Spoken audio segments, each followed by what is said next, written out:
নমস্কাৰ বন্ধু বান্ধৱীসকল, আপোনালোকক স্বাগতম জনাইছোঁ ৰণবীৰ য়োগা এণ্ড ব্লগ চেনেলৰ উন্নত বিদ্যালয়। আজি মই দিব ওলাইছোঁ কেইটামান গুৰুত্বপূৰ্ণ কুইজ।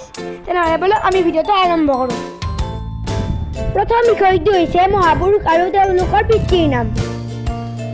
শ্ৰীৰামৰ পিতৃ হৈছে দশৰথ, ৰামৰ পিতৃ হৈছে বিশ্বৰ্বা আৰু কৃষ্ণৰ পিতৃ হৈছে বাসুদেৱ। এইবাৰৰ প্ৰশ্ন হ'ল, কোনজন ক্ৰিকেট খেলুৱৈক ব্লেক ব্ৰেডমেন হিচাপেও জনা যায়? উত্তৰটো হৈছে জৰ্জ হেডলি।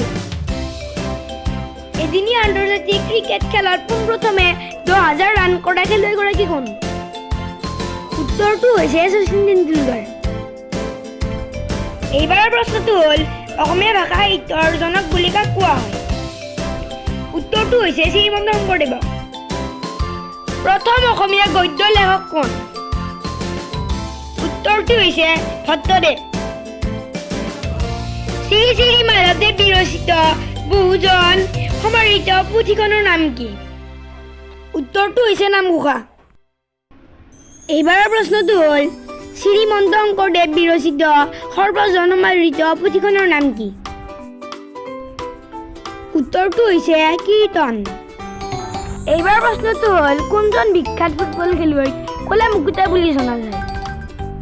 উত্তৰটো হৈছে পেলে। এইবাৰৰ প্ৰশ্নটো হ'ল, অলিম্পিক কমিটিৰ মুখ্য কাৰ্যালয় ক'ত অৱস্থিত? উত্তৰটো হৈছে ছুইজাৰলেণ্ডত। অলিম্পিক ইভেণ্ট চূড়ান্ত পৰ্যায়ত উপনীত হোৱা প্ৰথমগৰাকী ভাৰতীয় মহিলা কোন? উত্তৰটো হৈছে পি.টি. ঊষা। এইবাৰ অলপমান সহজ প্ৰশ্ন, প্ৰথম অসমীয়া চলচ্চিত্ৰখনৰ নাম কি? উত্তৰটো হৈছে জয়মতী, আৰু এইখন ৰিলিজ হৈছিল 1935 চনত। এইবাৰ অলপমান সহজ প্ৰশ্ন, কেতিয়া জ্যোতি চিত্ৰমঞ্চ স্থাপিত হয়? উত্তৰটো হৈছে 1968 চনত। এইবাৰো অলপমান সহজ প্ৰশ্ন, প্ৰশ্নটো হৈছে, অসমৰ প্ৰথম অসমীয়া চলচ্চিত্ৰৰ নিৰ্মাতাগৰাকী কোন? উত্তৰটো হৈছে জ্যোতিপ্ৰসাদ আগৰৱালা।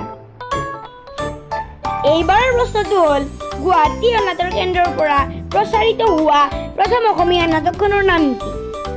উত্তৰটো হৈছে সত্যপ্ৰসাদ বৰুৱাৰ ধৰালৈ যিদিনা নামিব সৰগ।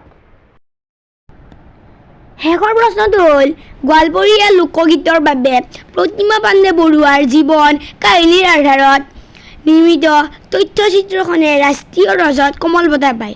তথ্যচিত্ৰখনৰ নাম কি? উত্তৰটো হৈছে হস্তীৰ কন্যা।